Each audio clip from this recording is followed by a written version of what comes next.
तो अभी बज रहे हैं 7:30 अप्रोक्स और मैं मक्कू मठ से निकल चुका हूँ फिलहाल। ये ऑफ रोडिंग बारिश के टाइम पर थोड़ी सी खतरनाक है, अदरवाइज तो वैसे तो ठीक है ऑफ रोडिंग। अभी बिल्कुल संगम के ऊपर, जाम के ऊपर फंसा हूँ मैं। तो अभी ये कुछ भाई लोग मिले यहाँ यमुनानगर के पास, सरसावा जैसे ही क्रॉस किया। फाइनली मायके के साथ एक और बार 1000 किलोमीटर कंप्लीट। तो आज जैसे सुबह उठे तो बाहर का नज़ारा कुछ इस तरीके से था। पहले तो आप लोगों को बाहर का नज़ारा दिखाता हूँ, उसके बाद बाकी की बातें करते हैं, ठीक है ना।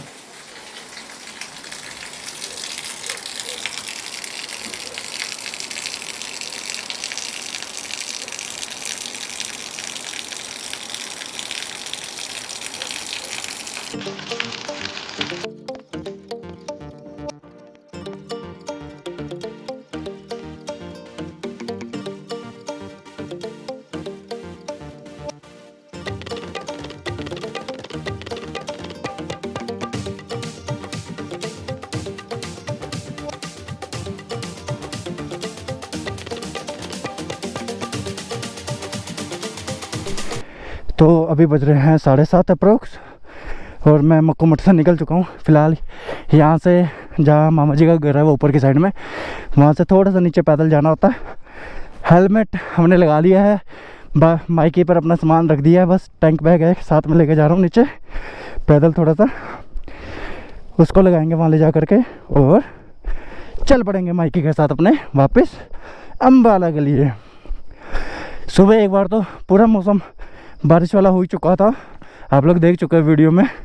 तो थोड़ी बहुत बारिश भी आई तो मैं थोड़ा सा लेट हो गया, अदरवाइज़ मैं 6-6:15 बजे तक निकल जाता सुबह। पर चलेगा, इट्स गुड, नाइस। मौसम अच्छा हो रखा है, अगर आप लोगों को सामने दिखाऊँ मैं तो वो देखिए क्या ही प्यारा मौसम हो रखा, बिल्कुल एक नंबर मौसम हो रखा।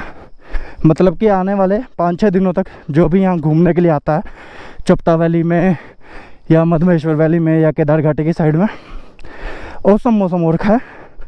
मतलब कि आफ्टर 15 सितंबर के बाद का मौसम है ये, मानसून ख़त्म होने के बाद का।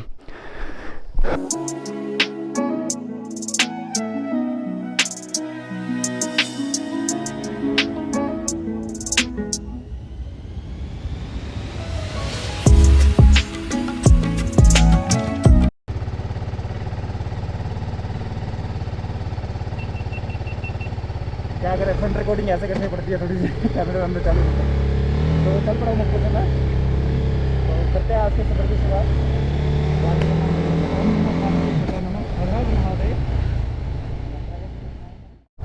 वैसे चाहे कुछ मर्जी कहो, जब पहाड़ों में बंदा आ जाता है ना, उसके बाद जब वापस जाने का टाइम होता है तो ऐसा लगता है कि भाई क्यों जा रहे हैं पहाड़ों से वापस। पर चलो जाना तो है, क्योंकि अपने अपने काम वगैरह भी तो देखने हैं, है कि नहीं। तो कोई बात नहीं, दोबारा आएंगे पहाड़ों में घूमने फिर से, आप लोगों को भी घुमाएंगे, खुद भी आएंगे, जाहिर सी बात है। क्योंकि आप लोग तो टीवी पर देख सकते हैं, बट मैं ये सजेस्ट करूंगा निकलो घर से बाहर और घूमो, क्योंकि ज़िंदगी एक ही है। क्योंकि जब हम घूमने निकलते हैं ना, कई लोगों से मिलते हैं, कई तरीके की सोच मिलती है देखने को, सीखने को। कई तरीके के लोगों से जब हम बात करते हैं, कई तरीके के कल्चर देखने को मिलते हैं, और भी बहुत सी चीज़ें हैं जो छोटी छोटी देखने को, सुनने को, छोटी छोटी कहानियाँ सुनने को मिलती हैं अलग अलग लोगों से, अलग अलग जगहों की।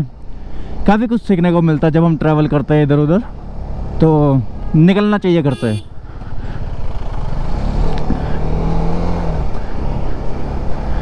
अभी जैसे ये देखो, ये लोग बैठे हुए हैं ऊपर, कहीं गांव होगा तो वहाँ से गाड़ी की वेट कर रहे हैं। बोड़ा बोड़ी अपने, मतलब कि बोड़ा बोड़ी ताऊ ताई को बोलते हैं गढ़वाली लैंग्वेज में, तो बोड़ा बोड़ी बोला मैंने। ऊपर की साइड कहीं गांव होगा ना, तो नीचे जो गाड़ी जानी होगी भीरी, अगस्त मुनि वगैरह के लिए, वहाँ के लिए वो वेट कर रहे हैं। मैं तो बाइक पर हूँ, अगर गाड़ी में होता मैं ले जाता, पर चलो आ जाएगी कोई ना कोई गाड़ी। और ये जंगल का एरिया, फॉरेस्ट एरिया स्टार्ट हो चुका है मक्कू का, जो आता है रास्ते में।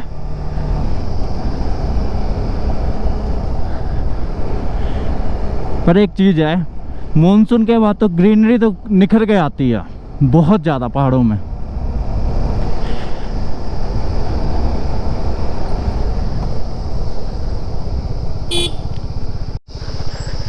तो जब हम भीरी, मक्कू मठ से भीरी के लिए निकलते हैं या भीरी से मक्कू मठ के लिए आते हैं ना, तो रास्ते में ऐसे ऐसी छोटी मोटी ऑफ रोडिंग्स आती रहती हैं। बस ये ऑफ रोडिंग बारिश के टाइम पर थोड़ी सी खतरनाक है, अदरवाइज़ तो वैसे तो ठीक है। ऑफ रोडिंग वैसे ज़्यादा वो नहीं है, इसमें लिए कोई दिक्कत की बात नहीं है। थोड़ी थोड़ी ऑफ रोडिंग आती रहती है बिल्कुल बीच बीच में। पर यस, रास्ता थोड़ा सा मतलब कि कह सकते हैं डामाडोल, मतलब कि कच्चा, बजरी वजरी गिरा के कच्ची सी रोड है थोड़ी सी, और बीच बीच में पक्की आ जाती है, बीच बीच में कच्ची आ जाती है कभी, तो इट्स गुड, ठीक है। बट कनेक्टिविटी होनी ज़रूरी है, रोड होना ज़रूरी है। बाइक तो हम चला ही लेंगे, गाड़ी तो हम चला ही लेंगे कोई सी भी। अगर हम ऐसे रोड पर बाइक ना चला पाए तो किस बात के राइडर।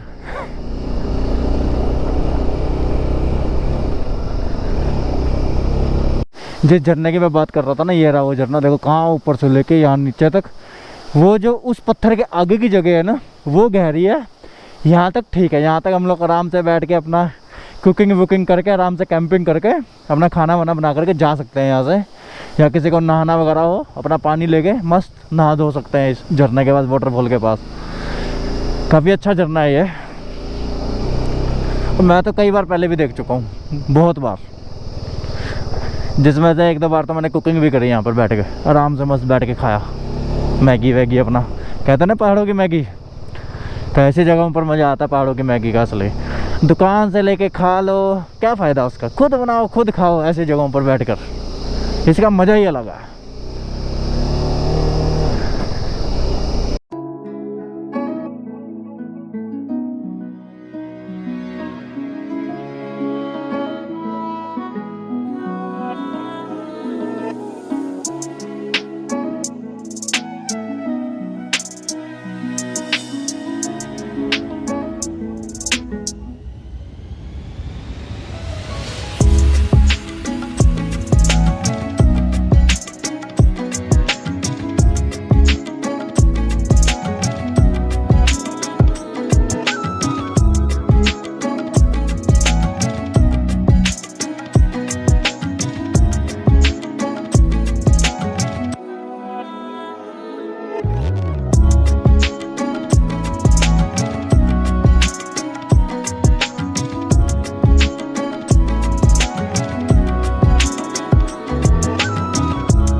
जैसे ही हम वो तिलवड़ा से नीचे को आते हैं ना, भीरी के लिए, अगस्त मुनि के लिए, यहाँ पर पार्किंग की व्यवस्था है तो सही वैसे पार्किंग, बट कोई अंदर खड़ी नहीं करता।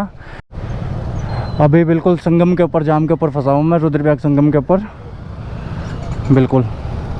तो नीचे नदी का पानी तो अभी भी मटमैला है, क्योंकि जब मैं आ रहा था शायद दिखा नहीं पाया था ना संगम, जहाँ तक मुझे याद है।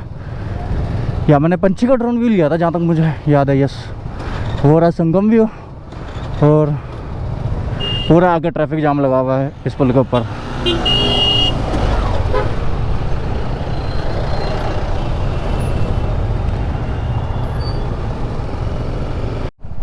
जितने ये पहाड़ खूबसूरत है ना, उतनी ही बेकार ये सामने जो बस जा रही है ना वो है, क्योंकि पूरे रास्ते इसने अभी तक रुद्रप्रयाग से ये बस आगे आगे चल रही है, पूरे रास्ते धूल ऐसी उड़ा रखी है ना इसने।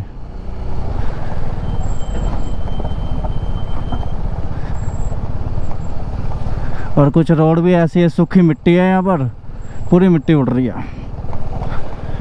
तो राइडर्स को ये सब कुछ झेलना पड़ता है राइडिंग करते वक्त। वो देखिए सामने कैसे मिट्टी उड़ाता हुआ जा रहा है, उसको दिख रहा है कि पीछे और भी लोग आ रहे हैं, बट स्टिल।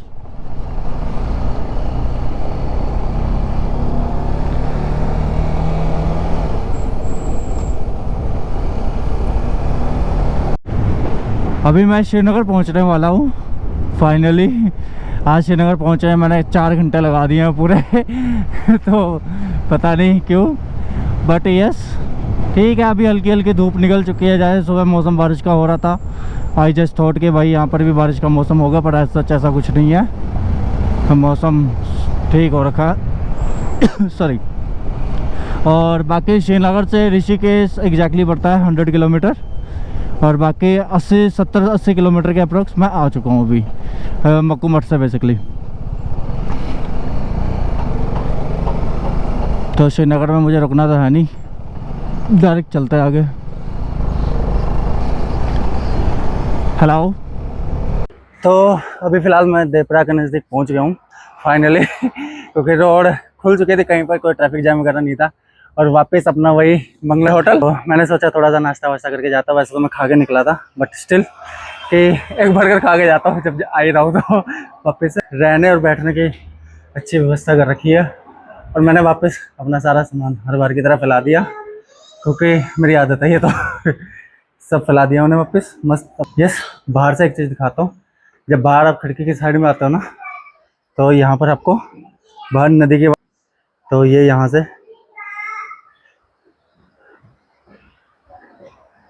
रेस्टोरेंट से कुछ इस तरीके का नज़ारा दिखता है। अभी मैंने एक बर्गर ऑर्डर करा हुआ और एक चॉकलेट शेक ऑर्डर किया हुआ। खाऊंगा पीऊंगा और फिर आगे डायरेक्ट देहरादून या हरिद्वार, जहाँ से भी निकलूँगा मैं वहाँ तक डायरेक्ट जाऊँगा बिना रुके। अब इसलिए यहाँ पर 15-20 मिनट का एक ब्रेक बनता है अपना।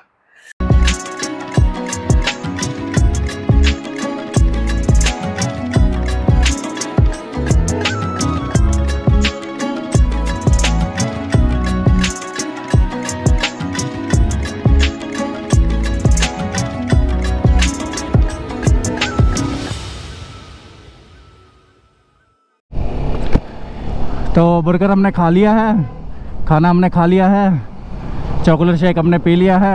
अब चलते हैं अपना। अब मैं जाऊंगा यहाँ से डायरेक्ट, कहीं पर रुकना नहीं है अब बिल्कुल भी।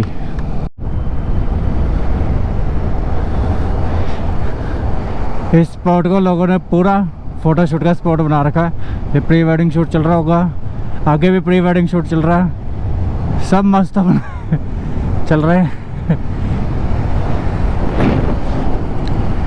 बस यहाँ से अब थोड़ा सा आगे राफ्टिंग वगैरह का वो स्टार्ट हो जाएगा। अब राफ्टिंग वगैरह वाले दिखने लग जाएंगे अब, जो लेके जाते हैं बोट वगैरह राफ्टिंग।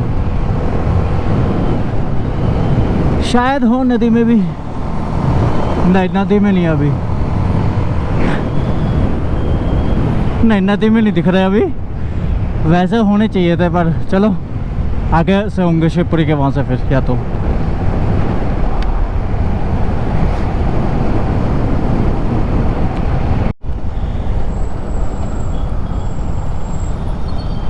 ये मेन चौक है। यहाँ से अगर लेफ़्ट ले लेते हैं तो ऋषिकेश का बस स्टैंड आ जाता है, राइट जाते हैं तो हम देहरादून के लिए चले जाएंगे, और सीधा अगर जाते हैं तो हम हरिद्वार के लिए निकल जाएंगे। तो फ़िलहाल मैं अभी राइट ले रहा हूँ, और राइट लेने के बाद देहरादून के रास्ते से निकलूँगा मैं, क्योंकि उन्होंने पूरी रोड खोल दी है और पूरा हाईवे रेडी हो चुका ना वो। तो उसमें स्पीड लिमिट भी थोड़ी सी 100 की दे रखी है, तो उस हिसाब से चलाने को होता है फिर।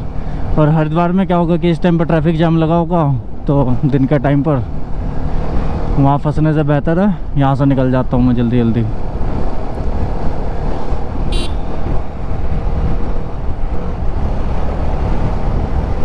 मुझे एंट्री पे ये गमले बहुत बढ़िया लगे, पर इन गमलों में एक भी फूल नहीं लगा हुआ, पता नहीं क्यों, जबकि लगा होना चाहिए फूल वगैरह। पौधे तो लगा रखे हैं पर फूल नहीं आया अभी तक, और आधे गमले तो टूट भी गए हैं इनमें।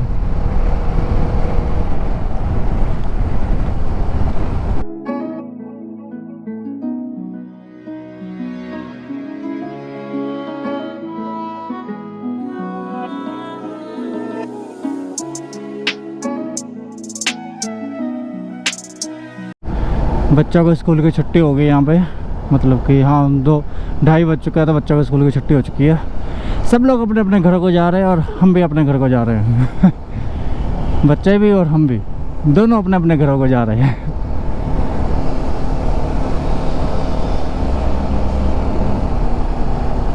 सोचो जब यहाँ पीछे बारिश आई थी 15-20 दिन पहले, 1 महीना पहले, इस पूरी रोड पर पानी ही पानी था, और अब देखो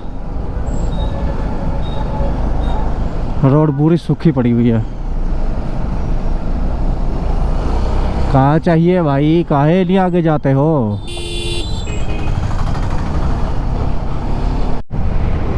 अब जाके आई देहरादून का जो नेशनल हाईवे की मैं बात कर रहा था, तो ये वो पूरी नेशनल हाईवे जो कि दोनों साइड अब खोल दी है पूरे इन लोगों ने।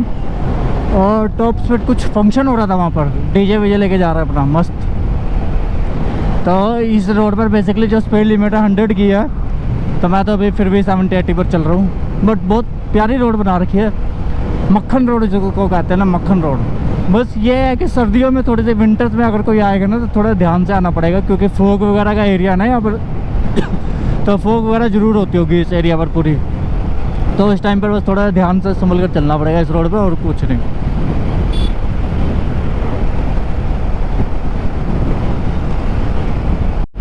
चाहे जो मर्जी कहो, अगर धूप का मौसम ना होता और बारिश का मौसम होता ना, इस रोड पर बाइक चलाने का और गाड़ी चलाने का मज़ा ही अलग है। मुझे लगा था कि मुझे सनसेट देखने को मिलेगा, पर वो तो बादलों के पीछे छिपता जा रहा है सूरज पूरा। तो मतलब कि सनसेट देखना हमारी किस्मत में ही नहीं है, जबकि इस रोड पर सनसेट बहुत प्यारा दिखता, बिल्कुल ऑरेंज कलर का। पर चला कोई नहीं, अगली बार देखेंगे जब आएंगे इस रोड पर, तो आज ना सही तो। और यस, फिलहाल मैं अभी खेतों के बीच में से निकल रहा हूँ, सरसावा के पास हूँ और यमुनानगर के पास। सरसावा और यमुनानगर के पास, बेसिकली दो जगहों के पास। माइकी को खाना दोबारा से खिलाना पड़ा हमें 500 रुपये का। माइकी कह रहा था भूख लग गई है, तो इसको 500 रुपये का खाना दोबारा से खिलाया, बस सेट हो गया माइकी हमारा। तो अभी ये कुछ भाई लोग मिले यहाँ यमुनानगर के पास, सरसावा जैसे ही क्रॉस किया। तो भाई लोगों को राइडिंग का शौक है, बाइकिंग चलाने का, तो काफ़ी देर से पीछा कर रहे थे दो लोग मेरे। तो ठीक है भाई लोगों, हो गया फोटो सब, आ जाओगे ब्लॉग में, ठीक है। I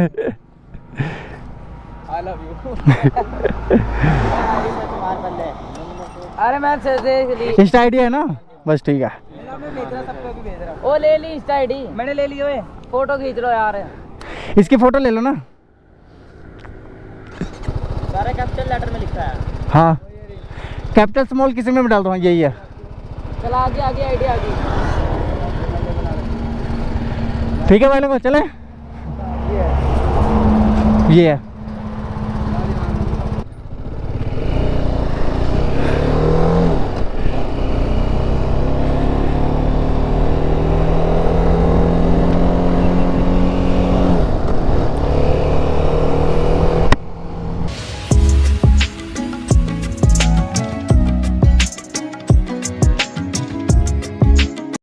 फाइनली माइकी के साथ एक और बार 1000 किलोमीटर कंप्लीट पूरे हुए हमारे,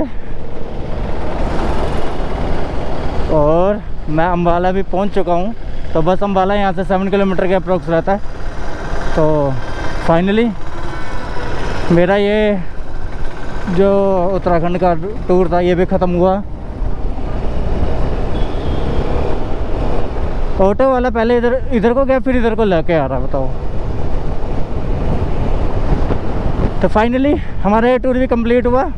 उम्मीद है कि आप सब लोगों को मेरी ये वीडियोस पसंद आएंगे। अगर पसंद आए तो लाइक, सब्सक्राइब और शेयर ज़रूर कीजिएगा, और चैनल के साथ बने रहिएगा ताकि आपको और भी मोर इंटरेस्टिंग कंटेस्ट, क्या कहते हैं उसको, और भी ज़्यादा इंटरेस्टिंग कंटेंट आप लोगों को देखने को मिले।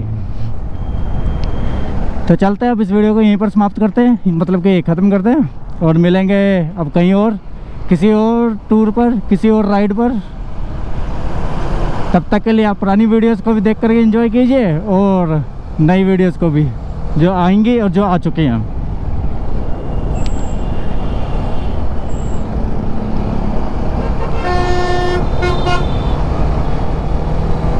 GoPro stop recording.